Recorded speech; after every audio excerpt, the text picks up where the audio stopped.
बिस्मिल्लाहिर्रहमानिर्रहीम। अस्सलाम वालेकुम पाकिस्तान। आप देख रहे हैं program fact finding with Asad Khal. मैं उसामा जाहिद हूँ और मेरे साथ मौजूद हैं सीनियर तहकीकाती सहाफ़ी तजज़ियाकार असद खल साहब और कायदे सहाफ़त राना मोहम्मद अजीम साहब।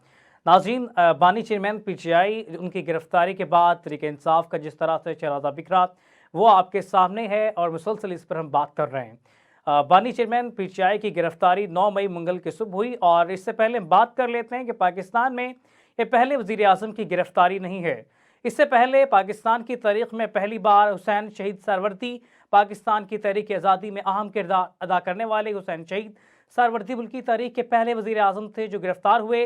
इन्हें जनरल अयूब खां की हुकूमत में 30 जनवरी 1962 को गिरफ्तार करके कराची की जेल में कैद तन्हाई में रखा गया। इन्हें 1 साल 10 माह बाद रिहा कर दिया गया। पाकिस्तान की तारीख में दूसरी बार जुल्फ़िकार अली भुट्टो उन्हें गिरफ्तार किया गया। जुल्फ़िकार अली भुट्टो गिरफ्तार होने वाले दूसरे वज़ीर आज़म जुल्फ़िकार अली भुट्टो थे जो सितंबर 1977 में कत्ल के इल्ज़ाम में गिरफ्तार हुए। तकरीबन 1.5 साल बाद लाहौर हाई कोर्ट और सुप्रीम कोर्ट से सजाए मौत पाने के बाद रावलपिंडी की अडयाला जेल में 4 अप्रैल 1979 को इन्हें फांसी दे दी गई। बेनज़ीर भुट्टो जो कि जुल्फ़िकार अली भुट्टो की साहबजादी हैं जिनकी आज बरसी भी मनाई जा रही है। जुल्फ़िकार अली भुट्टो की बेटी बेनज़ीर 2 मरतबा पाकिस्तान की वज़ीर आज़म रहीं। अपने वालिद की फांसी के बाद सबसे पहले 6 माह के लिए जेल में और फिर 6 माह के लिए अपने घर में नज़रबंद रहीं। मार्च 1981 में ज़िया हुकूमत ने बेनज़ीर को एक बार फिर गिरफ्तार किया, सक्कर जेल में रखा। इन्हें 3 साल बाद 1984 में रिहा किया गया। पाकिस्तान के 3 दफ़ा के वज़ीर आज़म मियाँ मोहम्मद नवाज शरीफ पाकिस्तान में तीसरी दफ़ा गिरफ्तार होने वाले वज़ीर आज़म कहलाए। चौथी दफ़ा इन्हें गिरफ्तार किया गया। 3 मरतबा पाकिस्तान के वज़ीर आज़म रहने वाले नवाज शरीफ भी कई दफ़ा जेल में गए। पहली दफ़ा अक्टूबर 1999 में हुकूमत जाने के बाद नवाज शरीफ को 424 दिन अडयाला जेल में रखा गया। 13 जुलाई 2018 को एवन फील्ड रेफरेंस में इन्हें पाकिस्तान वापस लौटने पर एयरपोर्ट से गिरफ्तार करके अडयाला जेल भेजा गया जहां इन्हें 2 माह कैद में रखा गया। 2 माह गुजारने के बाद अदालत ने इनकी सज़ा मुअत्तल की, मगर 24 दिसंबर 2018 को अल अज़ीज़िया रेफरेंस में इन्हें दोबारा गिरफ्तार करके पहले अडयाला फिर कोट लखपत जेल भेजा गया जहां तकरीबन 239 दिन बाद इस्लामाबाद हाई कोर्ट ने तिब्बी बुनियादों पर इनकी सज़ा की मुअत्तली की और कैद से रिहा किया। यूसुफ रज़ा गिलानी, इसके अलावा पाकिस्तान पीपल्स पार्टी के साबिक वज़ीर आज़म यूसुफ रज़ा गिलानी को फरवरी 2001 में नैब ने बहैसियत स्पीकर कौमी असम्बली इख्तियारात की नाजायज़ इस्तेमाल के इल्ज़ाम में गिरफ्तार किया। जून 2002 में इन्हें सज़ा सुनाई और अडयाला जेल भेज दिया गया। याद रहे ये पाकिस्तान के पहले वज़ीर आज़म थे जिन्हें बहुत ही कम अरसे के लिए सज़ा सुनाई गई। शाहिद खाकान अब्बासी 18 जुलाई 2019 को नैब ने साबिक वज़ीर आज़म शाहिद खाकान अब्बासी को LNG दरामद केस में गिरफ्तार किया और अडयाला जेल भेज दिया। इन्होंने 223 दिन जेल में गुजारे और इस्लामाबाद हाई कोर्ट से जमानत मंजूर होने पर रिहा हुए। शहबाज शरीफ 28 सितंबर 2020 को नैब ने लाहौर हाई कोर्ट के हयाते से साबिक वज़ीर आज़म शहबाज शरीफ को मनी लॉन्ड्रिंग केस में अबूरी जमानत मुस्तरद होने पर गिरफ्तार किया। 23 अप्रैल 2021 को तकरीबन 7 माह बाद इन्हें जमानत मिली और कोट लखपत सेंट्रल जेल से रिहा किया गया। साबिक वज़ीर आज़म बानी चेयरमैन PTI 8वें वज़ीर आज़म हैं जिन्हें पाकिस्तान में गिरफ्तारी का सामना करना पड़ा। मैंने ये तमाम तफसीलात इसलिए रखी कि आज साबिक वज़ीर ख़ारजा शाह महमूद कुरैशी को गिरफ्तारी को लेकर काफ़ी बहस जारी है। क्या उन्हें इस तरह से गिरफ्तार करना चाहिए था, नहीं करना चाहिए था, क्या सूरत हाल रही, इस तमाम सूरत हाल पर बात करेंगे। सबसे पहले असद खल साहब हमारे साथ मौजूद हैं। असद खल साहब, मैंने तमाम तफसीलात आपके सामने रखी हैं। पाकिस्तान के 8 वज़ीर आज़म को इससे पहले गिरफ्तार किया गया, आज साबिक वज़ीर ख़ारजा को गिरफ्तार किया गया। जिस तरह से उनको गिरफ्तार किया गया है, क्या समझते हैं कि उनकी गिरफ्तारी ठीक है, क्या कहेंगे? देखिए, हमने देखा है कि जो माजी के वज़ीर आज़म है और उसके बाद उन्हीं को जब ये सारे आगे पीछे प्रोटोकॉल और सारे लोग सलूट मार रहे होते हैं और जब वो ज़ेरे अताब आते हैं तो यही लोग जो उनके प्रोटोकॉल और सिक्योरिटी पर होते हैं वही जो है उन पर गन्ने तानते हुए भी हमने देखा है। तो मामला यह है कि पाकिस्तान की तारीख जिस तरह आपने बयान किया है कि पहली मरतबा ये वाकयात नहीं हो रहे, लेकिन इन वाकयात की वजह से जो पाकिस्तान की जो रियासत है, जो पाकिस्तान का जो फेस है, जो रूल ऑफ लॉ की बात की जाए, एक ऐसा का मुल्क जिसके अंदर कानून और आइन की हुक्मरानी की बात हो, सिविलाइजेशन की बात हो, एक ह्यूमन राइट्स की बात हो, इंसानी हकूक के हवाले से जब बात आती है तो इस तरह की जो फुटेजेस आती हैं, इस तरह के जो वाकयात होते हैं, इससे ये लगता है कि पाकिस्तान के अंदर जो है कानून और आइन की हुक्मरानी नहीं है, किसी के कोई राइट्स नहीं है। और जो शाह महमूद कुरैशी एक साबिक वजीर खारजा है और उनके वालिद भी साबिक गवर्नर हैं और उनका फिर अपना एक गद्दी नशीन भी है, उस हवाले से अगर देखा जाए मुरीदीन भी है उनके। तो आम भी अगर एक शहरी की बात की जाए, चले उनके पोर्टफोलियो से हट कर भी, तो क्या इस तरीके से तजलील करना, किसी भी शहरी की धक्के मारना, और ये दो रवैये हमने देखे हैं। यही मामला है कि जब ये शाह महमूद कुरैशी साहब जो है उनसे रिक्वेस्ट कर रहे हैं और धक्के उनको मार रहे हैं, और दूसरी जानब जो हमजा शहबाज जो है एक उंगली के इशारा करके उसको पीछे करते हैं, लेकिन फिर किसी की जरूरत नहीं होती। तो ये जो रवैयों के अंदर और ये जो किरदारों के अंदर और ये जो डिफरेंट जो रवैये या सलूक होता है इदारे का एक पार्टी के लोगों के साथ और दूसरी पार्टी के साथ, तो इसके हवाले से इदारों के ऊपर बहुत सारे फिर सवाल भी उठते हैं। और ऐसी जो फुटेजेस होती हैं और इस तरह की जो चीजें होती हैं, वो इंटरनेशनली इस चीज को जो है पाकिस्तान का कोई मंच या इस बारे में कोई अच्छा जो है बाहर एक लेसन नहीं जाता। देखिए, किसी ने भी अगर जुर्म किया है उसको गिरफ्तार करना, उसको कानून के कटहरे में लाना, उसको जजा सजा देना, इस पर तो कोई तनकीद नहीं कर सकता। लेकिन इस तरीके से जो चीजें की जाती हैं उससे मैं समझता हूँ कि खामखा में एक क्रिटिसिज्म होती है और ये होता है। ठीक है खल साहब, ठीक है खल साहब, आपने जिस तरह से बात की कि दोहरा रवैया है, इससे पहले हमजा शहबाज ने उंगली खड़ी की, वो गालबन डीपीओ थे, और एक आज एसएचओ ने साबिक वज़ीर खारजा को धक्के देकर बुख्तरबंद गाड़ी तक लेकर गए। राना अजीम साहब, आपने भी ये तमाम तर लम्हात देखे होंगे, फुटेजेस आई हैं सामने। रन साहब, क्या समझते हैं कि जिस तरह से साबिक वज़ीर खारजा को गिरफ्तार किया गया, इंटरनेशनल सतह पर हम क्या मैसेज दे रहे हैं, क्या महसूस किया जा रहा है इंटरनेशनल सतह पर कि पाकिस्तान के अंदर साबिक वज़ीर खारजा को हम इस तरह से उनके साथ बिहेव कर रहे हैं, बदसलूकी कर रहे हैं? बिस्मिल्लाहिर्रहमानिर्रहीम, अस्सलातु वस्सलामु अलैका या सय्यदी या रसूल अल्लाह, अस्सलातु वस्सलामु अलैका या सय्यदी या हबीब अल्लाह। सबसे पहले आपको सलाम और मेरे भाई खल साहब को सलाम। बात यह है कि शाह महमूद कुरैशी का तो एक ऐसा वाकया है जो बिल्कुल सामने आ गया। इससे पहले भी बहुत से वाकयात है, लोगों के घरों के दीवारें फलांग कर, घरों के दरवाजे तोड़कर, घरों से औरतों को गिरफ्तार करना। फिर शाह महमूद कुरैशी को खाली गिरफ्तार नहीं किया गया, इससे पहले भी आप देखें कितने लोगों के साथ क्या क्या हुआ है। आप मसलन साबिक वज़ीर आज़म इमरान खान के घर जब उसे गिरफ्तार करने लेकर गए थे, जो उसकी फुटेज आई थी, जो कोई मीडिया नहीं चला सका बामजबूरी, आप उस फुटेज में नहीं देखा? उनकी गिरफ्तारी के बाद उनके घर की तोड़फोड़ किस तरह हुई, क्या आपने नहीं देखा? आज जो शाह महमूद कुरैशी के साथ हुआ है, सुप्रीम कोर्ट उसे रहा करी। अगर वो किसी केस में, मैं एक तो हम सब इस बात पे कायल है कि जो लोग 19 मई के वाकये में मुलव्वस हैं और जब तक वो मुजरम साबित नहीं हो जाते, मुजरम, उस वक्त तक तो उनके साथ ये सलूक ना किया जाए। अगर वो मुजरम साबित हो जाते हैं तो कोई उनका जो है ना उनकी हिमायत नहीं करता। फिर उन्हें सख्त तरीन सजा देनी चाहिए, बदतरीन सजा देनी चाहिए। लेकिन बात यह है कि मैं उन अदारों से पूछता हूं, पुलिस से पूछता हूं कि पुलिस लेके गई है, शाह महमूद कुरैशी साहब इतने अरसे से जेल के अंदर थे, उनकी सुप्रीम कोर्ट से बेल होती है, उससे पहले उनको शामिल तफ्तीश क्यों नहीं किया गया? उससे पहले अगर का ये केस कब का केस है, 9 मई का, उससे पहले उन्हें क्यों नहीं शामिल तफ्तीश किया गया? उससे पहले अगर शामिल तफ्तीश किया गया है तो फिर अब क्यों लेके गए हैं? अगर वो पहले मुझे एक शख्स कह रहा था कि वो तो शामिल तफ्तीश कर लिया गया था, उनसे तफ्तीश हो गई थी, तो फिर अब किस लिए लेके जा रहे हैं? फिर अब ले जाने का क्या मकसद है? एक ही केस में एक दफा रिमांड लेकर आप अपना पूरा काम कर लेते हैं, उसमें आप जजा या सजा जो भी आप तयन करते हैं, उसका जो भी आप उसको लिखते हैं, उसके बाद दोबारा आप जब उसे जुडिशियल कर देते हैं, लिख देते हैं, तो दोबारा उस केस में आप लेकर नहीं जा सकते। ये कानून में मौजूद है एक चीज, तो फिर क्यों लेके गई? ये बड़ा सिंपल सा है। आज जिस वजह से तस्लील की गई, आप देखें फुटेज में कोई उन्हें ये नहीं कह रहा कि जनाब शाह महमूद कुरैशी साहब, ये आपके खिलाफ ये चार्जशीट है, ये आपके खिलाफ इल्जामात हैं, आपने ये जुर्म किया है, हम इसमें आपको पकड़ने आए। एक सिंपल सा था ना। ये तो एक बड़ा सीधा सा होता है जनाब, एक आप अदालत में और उसमें जेल में भेजते हैं, जनाब ये शख्स जो है ये इस मुकदमे में फला मुकदमा नंबर फला थाना फला इन दफात के तहत जनाब ये मुल्ज़म है हमारा, लिहाजा इन्हें बेल पे बाहर नहीं जाने दिया जाएगा। हाई सुप्रीम कोर्ट ने बेल उनकी साइफर में ली है, बाकी केसों में नहीं ली थी। बड़ा सिंपल था ना। लेकिन आज ये करके उन्होंने तस्लील करके पूरी दुनिया के अंदर ये वीडियो चली है कि सोशल मीडिया में टॉप ट्रेंड है। आप मुझे बताएं, बिल्कुल। है कि ऐसा क्या मैसेज आप दे रहे हैं? आपके वजीर खारजा रहे, आपके एक बड़े रूहानी खानदान से उनका तल्लक है, वो एक ऐसी शख्स है जिस पर उनका मुखालिफ ना करप्शन का इल्जाम लगाता है, ना बदतमीजी का इल्जाम लगाता है, और आप क्या कर रहे हैं? उनको खींच के लेके जा रहे हैं, उनके धक्के दे रहे हैं और कोई परवाह ही नहीं कर रहे।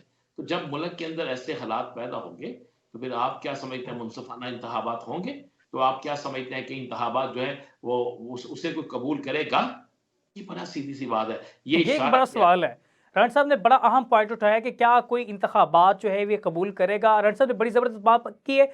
यही सवाल लेके असद खल साहब मैं आपकी तरफ आऊँगा। जिस तरह से रण साहब ने बात की कि जो हालात पैदा किए जा रहे हैं, इन हालात को मद्देनज़र रखते हुए क्या हम किसी को एतबार दिला पाएंगे कि क्या फ्री एंड फेयर इलेक्शन हुए? खल साहब, इस तमाम तर सूरत-ए-हाल के बाद क्या समझते हैं, क्या जवाज़ होगा इलेक्शन कमीशन के पास? आज इलेक्शन कमीशन ने एक और बयान दाग दिया कि हम जो फ्री एंड फेयर इलेक्शन करवाना चाहते हैं, उसके अंदर अदालतों के जो फैसले वो आड़े आ रहे हैं। तो क्या समझते हैं कि इलेक्शन कमीशन क्या चाहती है? देखिए, मामला ये है कि ये supreme court of Pakistan already एक बड़ा वाज़ेह फैसला दे चुकी है और उसी फैसले की रोशनी में उन्होंने तहरीक-ए-इंसाफ को कहा था कि आप इलेक्शन कमीशन ऑफ पाकिस्तान के पास जाएं और ये जो तमाम आपने मुतालबात हैं या तहफ़्फ़ुज़ात हैं उस हवाले से इलेक्शन कमीशन को आगाह करें। और इलेक्शन कमीशन को पाबंद किया था सुप्रीम कोर्ट ऑफ पाकिस्तान ने कि आप इनके हवाले से जो भी मामलात हैं फ्री एंड फेयर इलेक्शन के हवाले से कागजात हासिल करना और जमा कराना और जितने भी तमाम इनके जो तहफ़्फ़ुज़ात हैं जलसे जुलूस या रैलियों की इजाज़त के हवाले से, तो ये इनको प्रोवाइड किया जाए, इंश्योर किया जाए और तमाम जो चीफ सेक्रेटरीज हैं और इस तरह चीफ कमिश्नर और आईजी सबको तमाम सूबों को उनको भी हदायत जारी की। इसी तरीके से उसी अहकामात की रोशनी में इलेक्शन कमीशन ऑफ पाकिस्तान की जानब से भी चीफ कमिश्नर इस्लामाबाद आईजी और तमाम चीफ सेक्रेटरी और आईजी को भी अहकामात सुप्रीम कोर्ट की रोशनी में और अपने आईनी इख्तियारात को इस्तेमाल करते हुए उनको भी आगाह किया। लेकिन उसके बरअक्स या उनको जिस तरीके से मैं समझता हूँ कि पहली दफा हमने तारीख में देखा है कि हमारे बड़े बड़े जो सीनियर वकला हैं जो सुप्रीम कोर्ट के हवाले से जिनका बाकायदा सीनियर एडवोकेट सुप्रीम कोर्ट के हवाले से लिखा जाता है फैसलों के अंदर, वो जिस तरीके से डिस्ट्रिक्ट रिटर्निंग और रिटर्निंग अफसरान जो है जो कि इंतजामी अफसरान है उनके पब्लिक ऑफिस जो है उनके बाहर उनको जिस तरह रोका गया, जिस तरह तजलील की गई, जिस तरह तज़हीक की गई, जिस तरीके से उनको रोका गया और इस तरह जिस तरह तजवीज़ कुनिंदगान और तहत कुनिंदगान को जो है रोका गया, कागज छीने गए, उनको घरों से उठाया गया और इसी तरह उम्मीदवार जो है उनके साथ जो किया गया, तो ये जो सारा प्रोसेस हो रहा है, ये प्रोसेस के बाद क्या ये जो इलेक्शन होंगे इसके जो नतायज होंगे या ये जो प्रोसेस हो रहा है, क्या अवाम की जो एक बड़ी तादाद है क्या इन नतायज को वो तस्लीम करेगी? क्या इस जो नतायज है इनकी कुछ साख होगी? क्या ये जो प्रोसेस सारा हो रहा है इसको अवाम एक्सेप्ट कर लेगी? और क्या इस प्रोसेस के जरिए आने वाली जो हुकूमत है, जो मुसल्लत होने वाली हुकूमत है, क्या अवाम उसको 5 साल तक के लिए मुसल्लत अपने ऊपर रखेगी? क्या वो अवाम के ऊपर हुक्मरानी कर सकेगी? क्या उसकी वजह से पाकिस्तान के अंदर सियासी इस्तेकाम आ सकेगा? और अगर सियासी इस्तेकाम नहीं होगा तो क्या फिर मुआशी इस्तेकाम लाने में वो हुकूमत जो इस तरह की तरीकों से आएगी, क्या वो कामयाब हो पाएगी? ये तो पीटीआई का मामला नहीं है। बिलावल भुट्टो जरदारी भी यही बात कह रहे हैं कि जो कागज छीनने जा रहे हैं और इलेक्शन एक्सटेंड करने की ख्वाहिशात कौन कर रहा है और ये जो इकदाम है वो भी इसके मजम्मत कर रहे हैं जो इनके इत्तेहादी थे, कल के इत्तेहादी और आगे भी शायद फिर इत्तेहादी बन जाए हुकूमत के अंदर। ठीक है खल साहब, ठीक है खल साहब। रण साहब, एक सवाल इसी तरह से जो खल साहब ने बात की, आज बिलावल भुट्टो का एक बयान है। बिलावल भुट्टो ने कहा कि कागजात छीन कर जो सियासत की जा रही है, हम इस सियासत के दाई नहीं हैं, हम इस सियासत को तस्लीम नहीं करते, हम ऐसे मुकाबले को तस्लीम नहीं करते। तो रण साहब, जो सियासत कर रहे हैं, कागजात छीने जा रहे हैं, रिटर्निंग अफसरान जो हैं वो भी एक पार्टी का किरदार अदा कर रहे हैं, वाज़ेह नज़र आ रहा है, और तजवीज़ कुनंदान को जिस तरह से गिरफ्तार किया जा रहा है, इस तमाम सूरत हाल को आप कैसे देखते हैं? क्या ये सारे हरबे इस्तेमाल करके उनके सियासी मुखालिफ मैदान के अंदर टिक पाएंगे? पहली बात यह है कि एक बात आप ज़हन रखिए कि हमें ज़मीनी हक़ाइक़ को मानना चाहिए, हमें ज़मीनी हक़ाइक़ को देखना होगा, हमें ज़मीनी हक़ाइक़ पर यकीन करना होगा। ये सब उस वक्त किया जाता है जब आपको पता हो कि आप मैदान के अंदर इलेक्शन नहीं जीत सकते, जब आपको पता हो कि आप अवाम का सामना नहीं कर सकते, जब आपको पता हो कि आप किसी सूरत में भी आपकी जो खिदमात हैं वो अवाम ने कबूल नहीं की, आपके जो इकदामात है उसकी अवाम मुखालफत कर रही है। इस वक्त बड़ा क्लियर है, मुस्लिम लीग नून हर सूरत में चाहती है कि पीटीआई का कोई उम्मीदवार किसी हल्के में ना हो, उसको ग्राउंड मिले क्लियर, और गलियां होइयां सोनिया विजमियां नवाज शरीफ है, ये वो एक लेकर बैठे हुए। लेकिन ऐसा नहीं है, पीटीआई के एक एक हल्के में 5-5 उम्मीदवार हैं। अभी इनको पता ही नहीं है उम्मीदवार कौन है। ये समझते हैं कि जनाब ये आजाद उम्मीदवार है, ये समझते हैं जनाब ये फला उम्मीदवार है। ये मैं आपको बिल्कुल हकीकत पसंदाना बात बता रहा हूं, और मेरे पास तो वो लिस्ट भी मौजूद है। नंबर 1 पे कौन होगा, नंबर 2 पे कौन होगा, नंबर 3 पे कौन होगा, नंबर 4 पे कौन होगा। ये जो बिलावल साहब ने बात की उन्होंने भी ठीक की है। पहली बात तो ये है कि चूंकि सुप्रीम कोर्ट का हुक्म है कि आप अपनी बीवी के अलावा किसी से बात नहीं कर सकते इलेक्शन के हवाले से, तो मैंने अपनी मिसेज से पूछा, वो भी बड़ी सियासी है, तो मैंने पूछा बेगम इलेक्शन हो रहे हैं, बस थक गया हूं मैं, ड्यूटी बढ़ गई। तो उसने कहा आप ऐसे अपने आप को थका रहे हैं, ये बीवी ने कहा। उसने कहा राणा साहब आप छोड़ दें, मेरे मजाजी खुदा इलेक्शन होने ही नहीं। तो मैंने बेगम की बात को ज्यादा तरजीह देता हूं, क्योंकि वो 24 घंटे, खल साहब आप भी मानते हैं ना, बेगम की बात को ज्यादा तरजीह देनी चाहिए। आखिरकार अपने घर ही जाना होता है, तो उसामा भी तो घर ही जाता है इसी चक्कर में। तो इलेक्शन तो होने नहीं, इलेक्शन इसलिए नहीं होने, मैं आपको मेरे पास जो एक लॉजिक है, आज आपने चीफ इलेक्शन कमीशन साहब के या सेक्रेटरी इलेक्शन कमीशन साहब का बयान भी आपने सुन लिया। बात यह है कि मुस्लिम लीग नून को ग्राउंड नहीं तो मिलता। रान साहब आप अवामी ये ग्राउंड खबर नहीं दे मिल रहे रही, हैं या आप बाकी सारा इत्तला कुछ दे मिल रहे रहा है। हैं या आपके पास कोई मुखबरी है कि 8 फरवरी को इलेक्शन नहीं हो रहे? ये नहीं हो रहे, बिल्कुल नहीं हो रहे। किस बुनियाद पे होंगे, मुझे एक बात बता दें जरा। और भाई 21 अक्टूबर को नवाज शरीफ पाकिस्तान आते हैं, एक जलसा करते हैं, दूसरा जलसा वो गुजरात में करते हैं, उसी दिन उसी शहर में तहरीके लब्बैक जलसा करती है। तहरीके लब्बैक और मरियम के जलसे का जमीन आसमान का फर्क है। तहरीके लब्बैक का बहुत बड़ा जलसा है, मरियम के जलसे में आधे से ज्यादा कुर्सियां खाली हैं, उनके पोस्टर्स पर बच्चे जूते मार रहे हैं। तो ये तो इनकी अवामी हिदमात, ये तो अवाम में इनकी रेपो है। तहरीक इंसाफ कोहाट में जलसा नहीं, मीटिंग करती है और एक बड़ा मजमा बन जाता है। तहरीक इंसाफ के उम्मीदवार जो है वो कागजात जमा कराने जाते हैं, तो हल्के के अंदर आवाजें उठना शुरू हो जाती है, जनाब जो भी उम्मीदवार आएगा वोट देंगे। अब इन्हें ग्राउंड पे नजर आ रहा है कि ये इलेक्शन नहीं जीत रहे, अब इन्हें हर चीज नजर आ रही है कि इनके साथ ये होगा। अब ये खुद इलेक्शन मुलतवी कराएंगे, आप लिख लीजिएगा, ये इलेक्शन मुलतवी करवाने की तरफ खुद जाएंगे।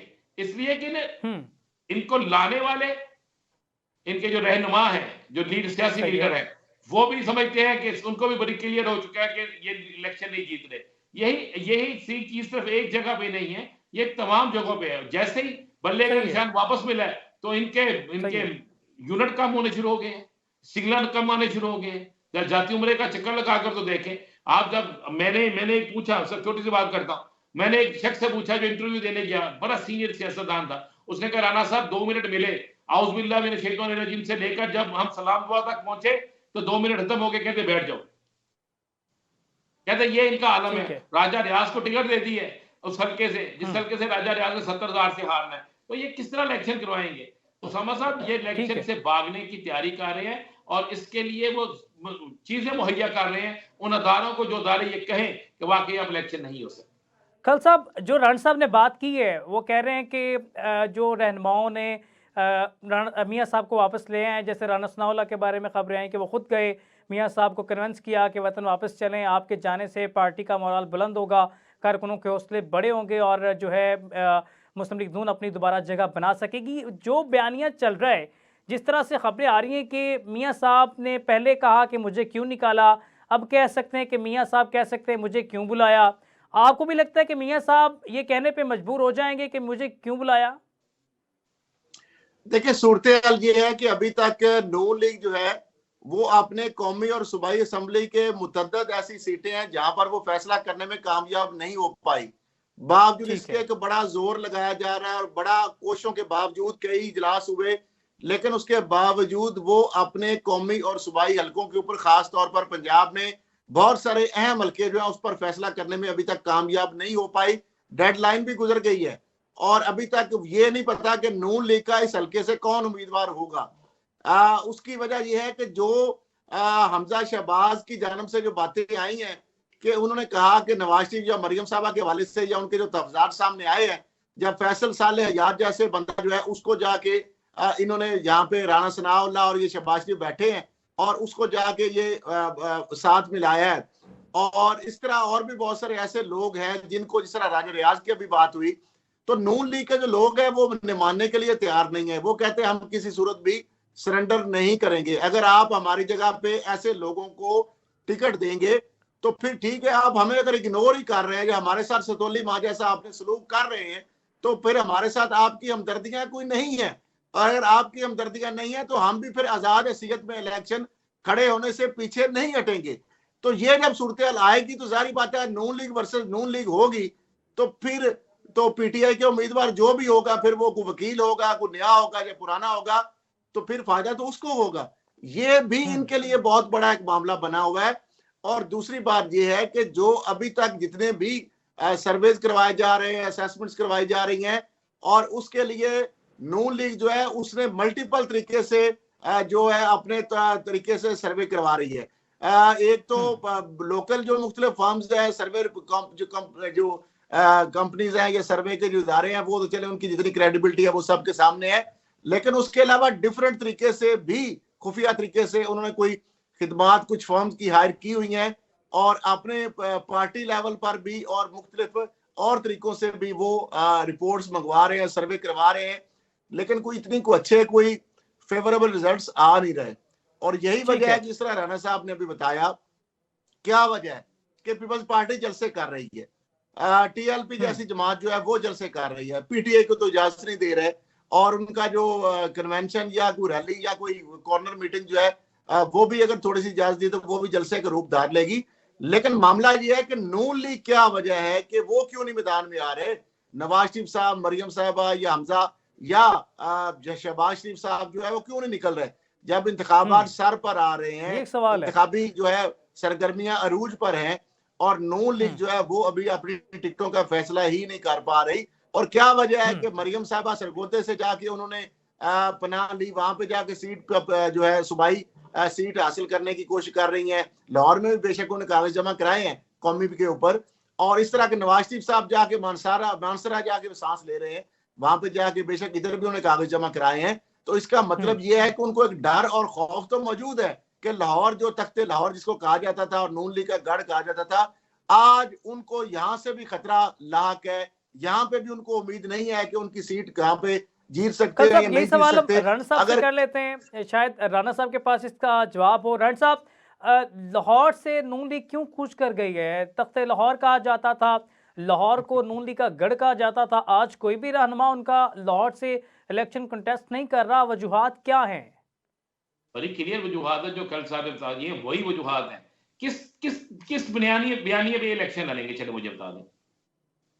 मेडिसिन मौजूद नहीं, वो कहते हैं कि मोटरवे बनाई हमने, वो कहते हैं कि बानी चेयरमैन ने एक मोटरवे भी नहीं बनाई, मियां शहबाज शरीफ कहते हैं। लेकिन बड़ी अच्छी बात है, तो मियां शहबाज शरीफ ने 17 माह में क्या बनाया? मियां शहबाज शरीफ साहब के पास 17 माह हुकूमत रही, मुकम्मल इख्तियारात रहे, उन्होंने 17 माह में क्या बनाया? भाई लोग चाहते हैं लोगों को क्या इनके दौरे हुकूमत में छोड़ दे, इमरान खान ने क्या किया क्या नहीं किया, उसका वोट बैंक तो है ना। ये तो जल्दी पुश्ती जमातें थी, ये बताएं ना कि इन्होंने क्या किया 17 माह में। रोटी इन्होंने गायब कर दी, आटा इन्होंने गायब कर दिया, चीनी इन्होंने गायब कर दी, मेडिसिन नायाब इन्होंने कर दी, लोगों को बेरोजगार कर दिया। चौकों चौराहों पर खड़े लोगों को देखें जो आज एक एक रोटी के लिए बिलक रहे हैं, बच्चे जो है स्कूलों से जाना छोड़ गए हैं, बिजली इतनी महंगी हो गई है कि बच्चों यहाँ पे हमें ब्रेक लेनी होगी, हम यहाँ से दोबारा कंटिन्यू इसी सवाल को लेकर हम दोबारा हाजिर हो जाते हैं, लेते हैं यहाँ पे छोटी सी ब्रेक, और जिस तरह से कंटिन्यू जारी है इसी तरह से सवालात का सिलसिला जारी रहेगा। लेते हैं छोटी सी ब्रेक, और ब्रेक के बाद दोबारा हाजिर होते हैं।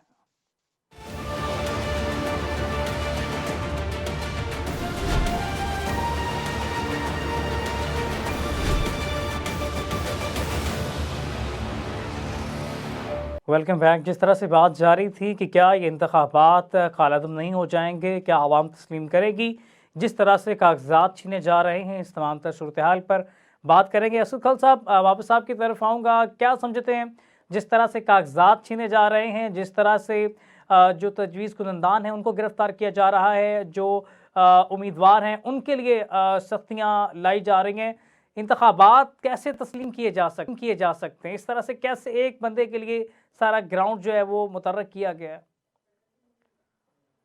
मामला ये है कि जो अभी तो मामला चल रहे हैं कि एक होता है कि इंतखाबात से पहले इंतखाबात, और ये जो मामला है इंतखाबात के हवाले से साफ और शफाफ और जानबदार या गैर जानबदार जो इंतखाबात है, वो तो 8 फरवरी को होने थे, लेकिन जो सूरत हाल नजर आ रही है वो तो बहुत पहले ही इस हवाले से बहुत सारे सवालात उठने शुरू हो गए हैं। यानी इंतखाब के इनकार से पहले ही प्री पोल जो रिगिंग हो रही है जिस तरीके से, या जो एक कार्रवाई हो रही है खास कार्रवाई और जो एक मखसूस जमात के खिलाफ, इस हवाले से अब इस जो इंतखाबात के जो नताइज है ये किस हद तक इनकी क्रेडिबिलिटी जो है उसको तस्लीम किया जाएगा, कितने पाकिस्तान के कितने फीसद अवाम जो है इस प्रोसेस को क्रेडिबल समझेंगे, कितने फीसद जो अवाम है कि वो इस प्रोसेस जो है इसके ऊपर अपने जो है सवाल उनके होंगे और उनका इसके ऊपर जो है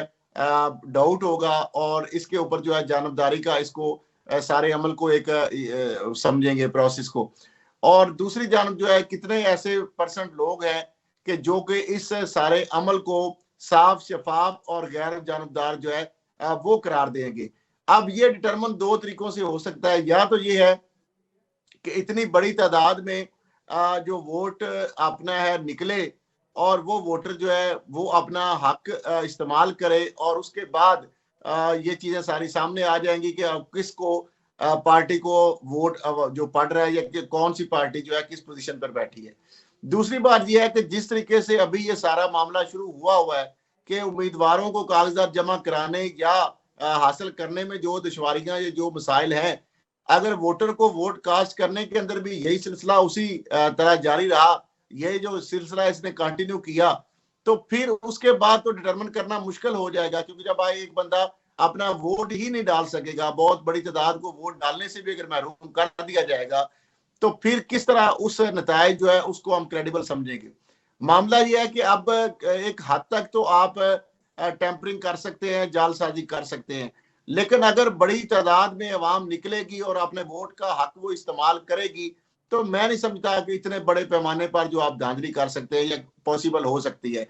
हमने देखा था कि जब ज़िमनी इलेक्शन 20 नशिस्तों पर हुए थे, वफाक के अंदर भी हुकूमत थी, सरकारी वसाइल थे, मशीनरी भी थी, लेकिन उसके बावजूद ये भी इतलात आई कि 20-20, 15-15 हजार वोट तक भी जाली जो है डाला गया या कोशिश की गई, या इस तरह की चीजें भी आई सामने मुबैना तौर पर। लेकिन उसके बावजूद जो है 15-14 सीटें जो है वो हार गए और एक जो है आजाद जीता, 4 सीटें सिर्फ जो है PMLN जो है वो हासिल कर सकी। तो मामला ये है कि ये जो चीजें होंगी ये बड़े पैमाने पर, तो इसके अंदर आप इतना बड़े वसी पैमाने पर तो नहीं हो सकता। साहब ये तो सारी चीजें ठीक हैं जिस तरह से आपने बयान की, बिल्कुल हकीकत है, लेकिन बात ये है कि तरीके इंसाफ को बल्ला तो वापस मिल गया, अब तरीके इंसाफ को कप्तान की जरूरत है। तो इस सारी सूरत हाल पर एक साइड पे रखते हैं, हम इलेक्शन साइड पे है, जिस तरह से इकदाम किए जा रहे हैं वो साइड पे रखते हैं, क्या इलेक्शन से पहले कप्तान बल्ले के साथ मैदान में आएंगे? कप्तान तो दूर की बात, अभी आप स्क्रीन पे मनाजर आज के सारा दिन चलते ही रहे हैं और अभी नाज़रीन देख भी रहे हैं, नायब कप्तान जो है अभी तक तो बाहर उसको भी नहीं आने दिया जा रहा। कप्तान तो बड़ी दूर की बात है। मामला यह है कि बल्ले का निशान वापस आता है या अभी नहीं आता, इसके ऊपर भी बहुत सारे अभी जो है बट्स मौजूद हैं। दूसरी जानब जो आपने कहा कि क्या जो बानी चेयरमैन PTI है इलेक्शन से पहले वो बाहर आ जाएंगे या नहीं आएंगे, इस हवाले से जो अभी तक के हालात वाकयात हैं, जो केसेस की लंबी चौड़ी एक फहरिस्त है, और उससे तो नहीं लगता कि 8 फरवरी से पहले वो बाहर आ जाएं। और अगर उन्हें बाहर ही आना था और वही बात पे जो पुरानी बात है, अगर उसको फर्जी बात समझ लें उसको या उसको हकीकत समझ लिया जाए, तो जिस तरीके से नवाज शरीफ साहब की उनके केसेस के हवाले से बातें सामने आ रही हैं या आई सामने, तो क्या ये जो सारी एक्सरसाइज पर की जा रही है इसका फिर हासिल वसूल तो कुछ भी ना हुआ। तो मुझे नहीं लगता कि 8 फरवरी से पहले जो बानी चेयरमैन PTI जो बाहर आ सकेंगे या आ जाएंगे, ये तो मुझे लग नहीं रहा। जहां तक बल्ले का निशान है, मैं फिर कह रहा हूं कि बल्ले का निशान भी जो अभी आंख मचोली ये जारी रहेगी। अभी तक ये कंफर्म बात नहीं की जा सकती कि बैलेट पेपर पर बल्ले का निशान होगा या नहीं होगा। ये उस वक्त तक जब तक सुप्रीम कोर्ट से फाइनल फैसला नहीं आ जाए। तरीके इंसाफ के जो वकीला है तरीके इंसाफ के, वो बड़े कॉन्फिडेंट है, वो कह रहे हैं कि अदलिया जो है वो कभी भी सियासी इंतकाम के साथ नहीं खड़ी होगी। वो कहते हैं कि बल्ले का निशाना वापस मिल जाएगा और बिलाल उमर बोतला जो तहरीक इंसाफ के और बानी चेयरमैन के वकील हैं, उनसे बात हुई बानी चेयरमैन से, तो बानी चेयरमैन को जब खबर दी गई कि बल्ले का निशान नहीं रहा तो उन्होंने कहा कि फिक्र की बात नहीं है, 2 हफ्ते के बाद आपको मिल जाएगा, क्योंकि वो भी कह रहे थे कि अदलिया कभी इस्तेमाल नहीं होगी इस मामले में। आप क्या कहेंगे? देखिए, ये बात तो एक खुशाइंद बात है और ठंडी हवा का झोंका है इस घुटनज़दा माहौल में कि अगर जो विक्टिमाइज होने वाली जो पार्टी है, अगर उसके बानी चेयरमैन या उनके वकला भी पुरअज़म है और पुरुम्मीद है और वो ये समझते हैं कि अदलिया जो है पाकिस्तान की आज़ाद है और आज़ादाना तरीके से वो फैसले कर रही है और वो इंसाफ पर मबनी फैसले करेगी और कर रही है, तो मैं समझता हूँ ये तो बात अच्छी है और इस बात को तो अप्रिशिएट किया जाना चाहिए। और यही मैं कह रहा हूं कि ये जो चीजें अल्टीमेटली तो सुप्रीम कोर्ट ने जाके यहाँ पे फाइनल करनी है। अब 2 चीजें हैं, एक ये है कि नवाज शरीफ साहब के कागजात के हवाले से, उनकी नाअहली के हवाले से पीटीआई ने बहुत प्रोपेगेंडा किया, लेकिन जब वक्त आया उनके कागजात पर इतराज करने का तो किसी ने नहीं किया। दूसरी जानब बानी चेयरमैन पीटीआई जो है, उनके कागजात पर बाकायदा नॉमिनेशन जो पेपर्स हैं उनके ऊपर बाकायदा इतराज भी दाखिल कर दिया गया है। अब ये बात भी देखनी है क्या वो जो इतराज दाखिल किया गया है और उसमें यही कहा गया कि वो सजा याफ्ता है और वो इलेक्शन में पार्टिसिपेट नहीं कर सकते, तो क्या वो इलेक्शन में पार्टिसिपेट कर सकेंगे, नहीं कर सकेंगे? इसका भी फिर वही है कि फॉर्म डिफरेंस है। इसके अंदर जो रिटर्निंग ऑफिसर के बाद फिर अपलोड जो है उसका जो ट्रिब्यूनल है, जो हाईकोर्ट के जजेस होते हैं, और उसके बाद अगला फॉर्म जो है फिर हाईकोर्ट सुप्रीम कोर्ट जो है वो भी फॉर्म मौजूद है। लेकिन दूसरी जानब नवाज शरीफ साहब के हवाले से तो जो रुकावटें थी, जो हर्डल्स थी, वो तो खत्म हो गई। अब उनके रास्ते में तो कोई रुकावट नजर नहीं आ रही, लेकिन दूसरी जानब हर तरफ रुकावटें ही रुकावटें नजर आ रही हैं। लेकिन जहां तक बात की जाए अवाम की, लोगों के सेंटिमेंट्स के हवाले से और लोगों के जो जज्बात, फीलिंग्स या उनकी अफिलिएशन जो है वो नहीं सूट कर रही, वो साथ नहीं दे रही उस तरह के नवाज शरीफ साहब के साथ, जिस तरीके से जो हालात वाकयात बज़ाहिर जो नजर आ रहे हैं, जो एक्टिविटीज हो रही हैं, या जिस तरह से सरकारी मशीनरी या मौजूदा जो निगरान हुकूमत उनको फैसिलिटेट कर रही है, अवाम उस तरीके से उनको वेलकम नहीं किया। अवाम ने जब वो पाकिस्तान आए हैं, या अवाम उस तरह वेलकम नहीं उनको किया। अपने ये पहले वोट भी के खान जरिए साहब ऐसे डिस्कशन में है कि मियां साहब जिस तरह से इस्तकबाल चाहते थे, जिस तरह से बनाया जाना चाहिए था, मुस्लिम लीग नून जिस तरह से चाहती थी उस तरह से नहीं हुआ, तो क्या सवाल वहीं पे खड़ा है कि मियां साहब इतनी देर बाद वतन वापस आए, पार्टी को मुतर्रक करने की कोशिश की जा रही है, लेकिन इसके बावजूद कोई ऐसे पॉइंट्स नहीं मिलते कि जिस पर हम कह सकें कि मुस्लिम लीग नून जो है वो दोबारा खड़ी हो सकती है। लेकिन इसके बावजूद रास्ता हमवार है, तो ऑप्शन क्या होगा वज़ीर आज़म पाकिस्तान के लिए? कौन सी शख्सियत नॉमिनेट होगी अगर आपके बकौल के मियां साहब का रास्ता हमवार नहीं है तो? देखिए, यही सबसे बड़ा सवाल है कि एक तरफ जो आपने बानी चेयरमैन पीटीआई को जेल में डाल दिया, पार्टी को दीवार से लगा दिया, नवाज शरीफ को आवाम कबूल करने के लिए तैयार नहीं है, तो अगला ऑप्शन जो है, ये सवाल, इसका जवाब शायद किसी के पास नहीं है। अगला ऑप्शन क्या है? क्या इस डेमोक्रेटिक इस सिस्टम के अंदर रहते हुए आज अगर पोल कराया जाए तो सबसे ज्यादा पॉपुलर लीडर कौन है, सबसे ज्यादा पॉपुलर पार्टी कौन है, और उसको अगर लाना नहीं चाहते या उसको आने देना नहीं, तो फिर उसके बाद फिर आगे ये प्रोसेस चलेगा क्या, कैसे चलेगा, और ये सिस्टम फिर क्या होगा? क्या डेमोक्रेसी जो है इसके अलावा और ऑप्शन जो है वो उस तरफ जाया जाएगा, या क्या ये मामला होगा? अब मामला ये है कि चूंकि 8 फरवरी को इलेक्शन है, सुप्रीम कोर्ट का फैसला मौजूद है, हमें पुर उम्मीद रहना चाहिए। सुप्रीम कोर्ट ने कहा, इस तरह के पत्थर पे लकीर है, आइन के अंदर ये मौजूद है और सुप्रीम कोर्ट का फैसला भी मौजूद है। हम तो अभी तक 8 फरवरी तक ये पूरी उम्मीद है और पूरी उम्मीद रहेंगे कि 8 फरवरी को ही इलेक्शन डे है और 8 फरवरी को इलेक्शन होना है। पूरा पाकिस्तान पूरी उम्मीद है, मैं भी पूरी उम्मीद हूं कि 8 फरवरी को इलेक्शन हो जाएंगे। वो तो इस पे कुछ कहा नहीं जा सकता, अभी कबल वक्त है, लेकिन बहुत सारी चीजें जो पहले से नजर आ रही हैं, अब उन चीजों को दो तरफा जो है ले जाया जा सकता है।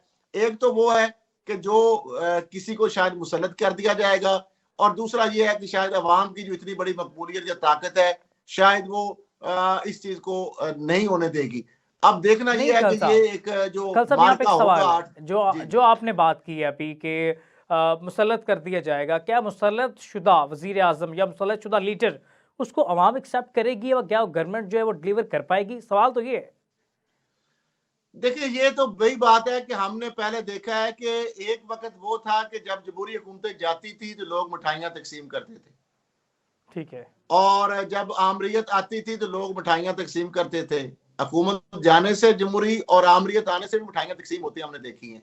तो मामला ठीक ये है। है कि ये चीजें अभी जो भी है ये कबल वक्त है कुछ भी कहना, लेकिन मामला फिर वही है कि जो आपने कहा क्या कबूल करेंगे अवाम या नहीं करेंगे। मेरा ख्याल 8 फरवरी को ये फैसला अवाम दे देंगे और ये फैसले से पता चल जाएगा कि अवाम इनको कबूल कर रहे हैं या नहीं कर रहे। देखिए एक और बात है, अगर मेजोरिटी पाकिस्तान के अगर जो 13 करोड़ या 12 करोड़ वोटर जो है, अगर मेजोरिटी उसमें पोलिंग के डे के ऊपर जाती ही नहीं है, उसके अंदर पार्टिसिपेट ही नहीं करती, तो ये भी फिर इन आने वालों के ऊपर एक बहुत बड़ा सवालिया निशान होगा कि कौम की बड़ी तादाद जो है वो इस सिस्टम को या इस सिस्टम के जरिए इक़्तिदार में आने वालों को एक्सेप्ट नहीं कर रही।